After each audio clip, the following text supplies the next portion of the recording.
여러분 안녕하세요. 여러분과 환경공학 끝까지 함께하는 전나원입니다. 자, 이번 시간부터 총정리를 한번 해볼 거예요. 그래서 자, 총정리는 그냥 내가 이론 바탕이 안 된 상태로 나 총정리만 듣고 바로 속성을 해가지고 공부해야지 이렇게 생각하면은 굉장히 힘들 수가 있습니다. 왜냐하면 우리가 여태까지 정리한 걸 바탕으로 해가지고 제가 여러분들 잊어버렸을 만한 거, 그리고 거기에서 제가 중요하다고 얘기를 했던 건데 그것마저 또 잊어버리는 경우도 있죠.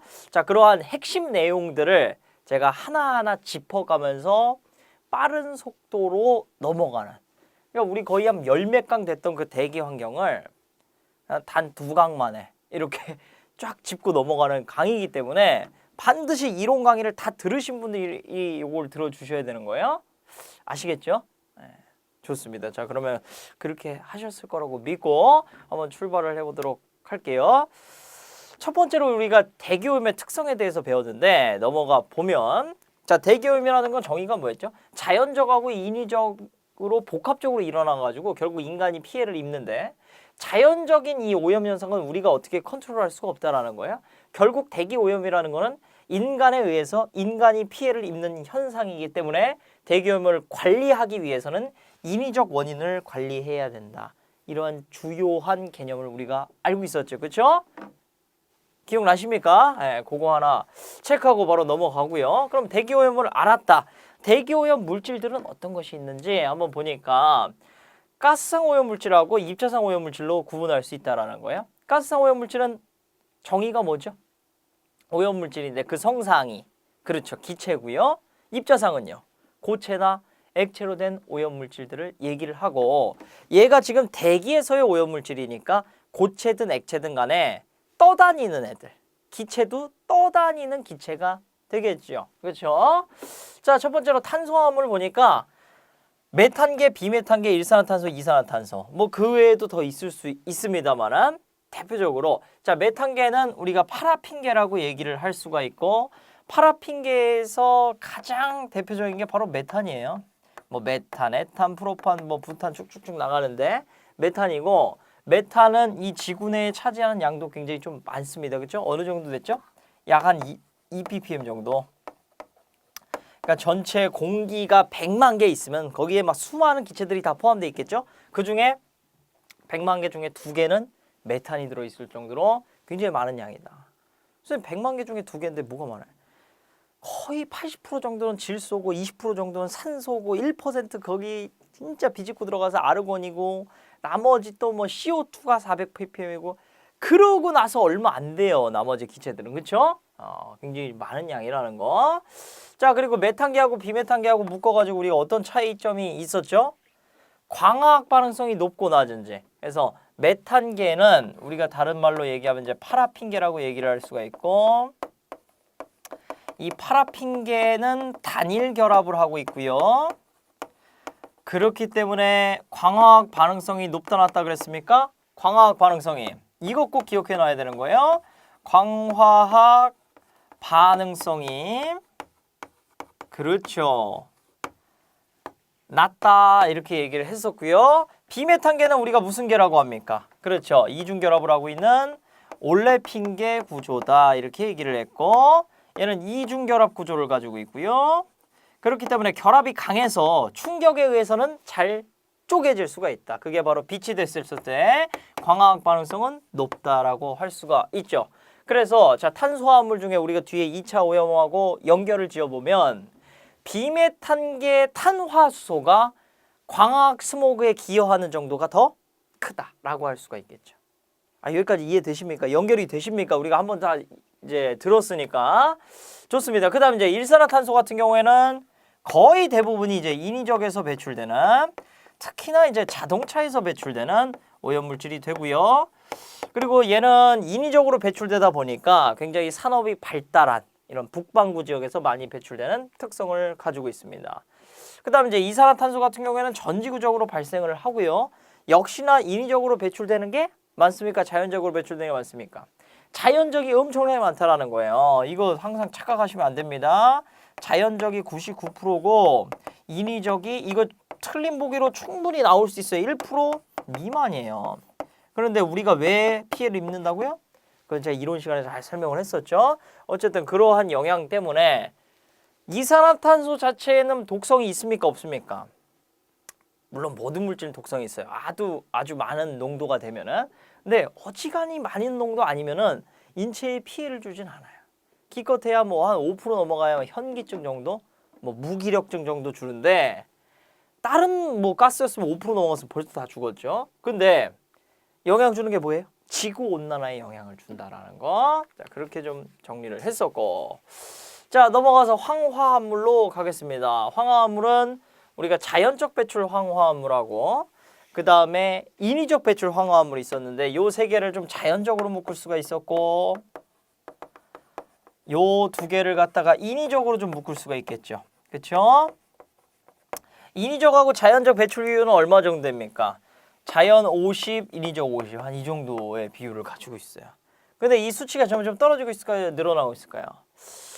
사실 뭐 그런 큰 차이는 없습니다. 왜냐하면은 전체적으로 우리가 이제 산업이 발전하면서 이건 석탄에서 많이 나오는 거기 때문에 옛날에 쓰던 연료에서 많이 써가지고 이게 좀 줄어들어야 되는데 지금 또 개발도상국들은 많이 발전을 하고 있기 때문에 특히나 뭐 중국을 좀 개발도상국이라 하기도 뭐하지 이제 중국에서도 많이 쓰고 또 인도 같은 데서도 엄청나게 많이 늘어나기 때문에 전체적으로 그렇게 볼 수는 없지만 선진국에서 봤을 때는 이 황산화물의 배출량은 점점점 줄어들고 있다. 그렇게 볼 수가 있습니다. 자, 황산화물이라고 하면은 산화물이에요. 황산화물 요런 애들 얘기하는 건데 얘네 중에 배출 비율 보면은 거의 대부분이 뭘로 나가죠? SO2로 나가고 그다음에 SO3로 한 5% 정도 나가는데 SO2로 배출된 다음에 산화가 되죠. 그렇죠? 산화돼서 SO3로 간다라는 거. 넘어가겠습니다. 질소화합물. 질소화합물은 뭐 암모니아, 일산화질소, 이산화질소, 뭐 아산화질소, 뭐 오산화질소 이런 애들이 있고 특징들은 우리가 이론 시간에 다 정리를 했었죠. 자, 배출 비율 보면은 NO하고 NO2가 얼마 됩니까? 90에서 한 10% 정도 된다라는 거. 그래서 NO의 배출 비율이 굉장히 많다라고 볼 수가 있고요. 그다음에 NO는 배출된 다음에 며칠 이내에 또는 수시간 이내에 NO2로 산화가 된다라는 거. 자, 질소산화물 생성 메커니즘 굉장히 중요하죠. 별표 하나 치겠습니다.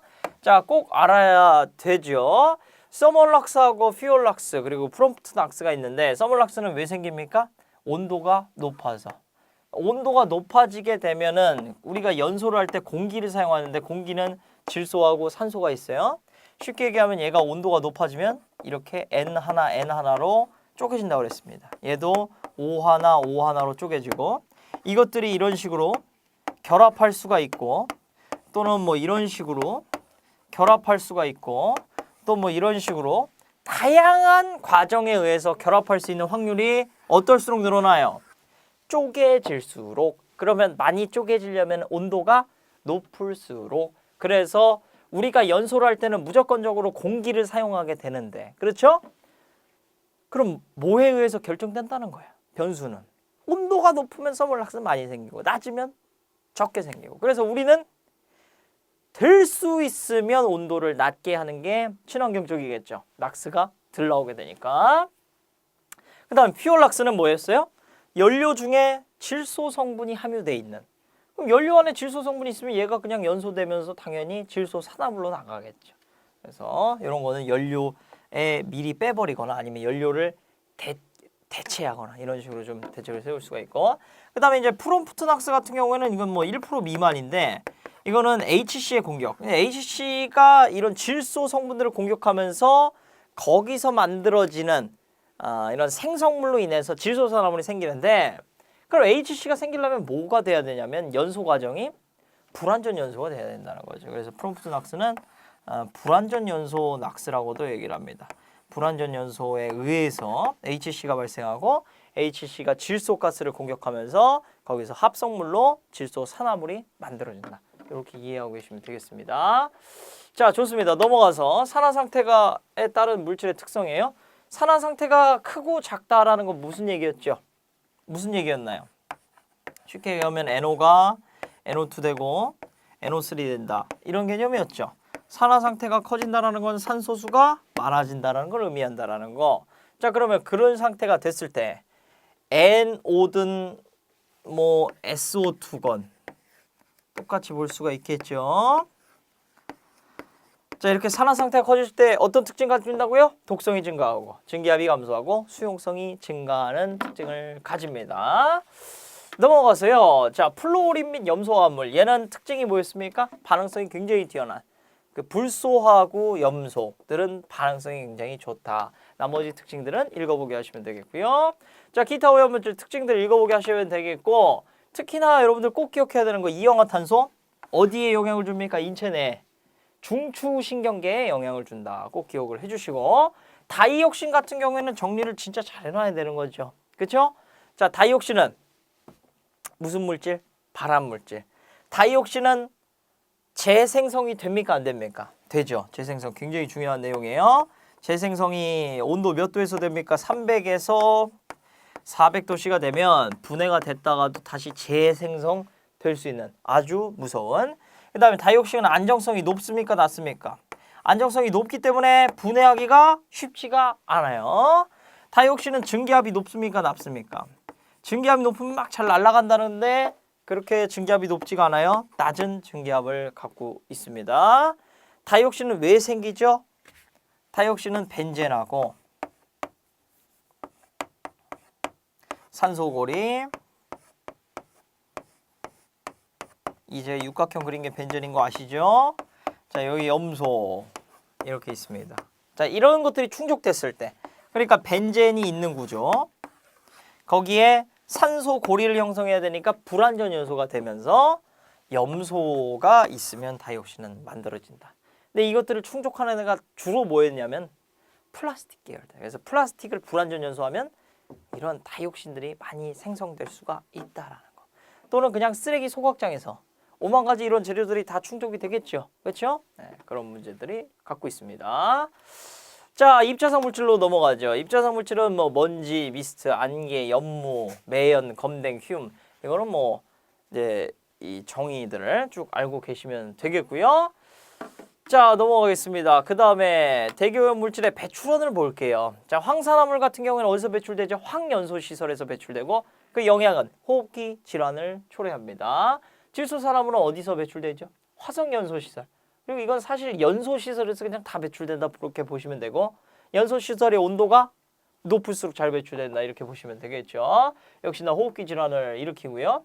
염소화합물은 소다, 플라스틱, 고무 이런 공업에서 많이 배출이 되는 거예요. 기관지, 눈, 피부에 영향을 주고 암모니아는 비료, 냉동시설이라고 해갖고 나 물냉 먹고 비냉은 암모 이렇게 외웠잖아요. 그렇죠? 그래가지고 암모니아는 비료와 냉동시설에서 배출이 된다. 점막 피해, 눈질환, 피부질환을 유발하고요. 황화수소는 펄프, 석유정제, 매립장에서 배출이 되고 두통과 질식, 구토 현상을 일으키고요. 일산화탄소는 연소시설인데 불완전 연소가 됐을 때 일어난다는 거. 체내 살소 결핍, 그러니까 질식 현상을 일으킵니다. 이산화탄소는 모든 연소시설 그리고 자연적으로도 굉장히 많이 배출이 되고 있고 그 중에 우리가 문제가 되는 건 욕이라고 볼 수가 있겠죠. 지구온난화를 초래하고 있습니다. 자, 불소화합물 알루미늄, 유리, 비료에서 배출이 됩니다. 소량은 충치 예방이냐 좀 많으면 반상치나 관절염을 유발하죠. 브롬은 산화제나 살균제, 의약품, 염료에서 배출이 되고요. 호흡기 질환, 피부 자극을 유발합니다. VOC는 이런 기름 성분들, 주유소, 저유소, 석유정제, 또 뭐 유기용제 이런 사용하는 데서 배출이 되고요. 호흡기 질환과 바람을 유발하고 있습니다. 자, 입자상 물질의 배출원을 보겠습니다. 거의 뭐 중금속이 대부분인데, 자, 건전지, 축전지, 안료는 납의 배출원이죠. 신경염, 관절염, 두통, 그리고 어떤 위장, 소화기 질환도 유발할 수가 있고요. 카드뮴은 전지, 도금에서 배출이 되고 이따이따병, 골련화증 꼭 알고 계셔야 됩니다. 크롬은 도금과 염료 제조에서 배출이 되고 폐암과 비중격 전공을 유발하고요. 비소는 유리와 농약 제조 시설에서 배출되고 피부암, 청색증, 각화증을 유발합니다. 알루미늄은 빈경석, 캔, 주방용기 제조할 때 배출이 되고요. 알츠하이머를 유발합니다. 베릴륨은 공구 부품 제조에서 배출되고 유가종과 호흡기 질환을 유발합니다. 망간은 합금과 건전지, 화학공업에서 배출되고 파킨슨씨 증후군과 발열 반응을 일으킵니다. 니켈은 도급, 합금, 화폐 제조 때 배출이 되고요. 피부 질환과 폐암, 천식을 유발합니다.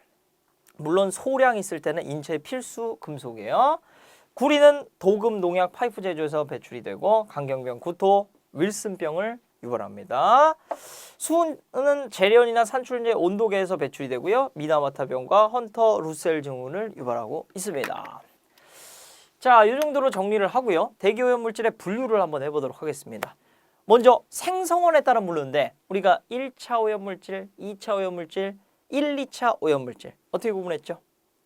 예를 들어서 공장이라고 하면은 공장 굴뚝에서 그게 바로 발생원이죠. 발생원에서 배출되자마자 바로 오염물질인 애들. 얘네들을 1차 오염물질이에요.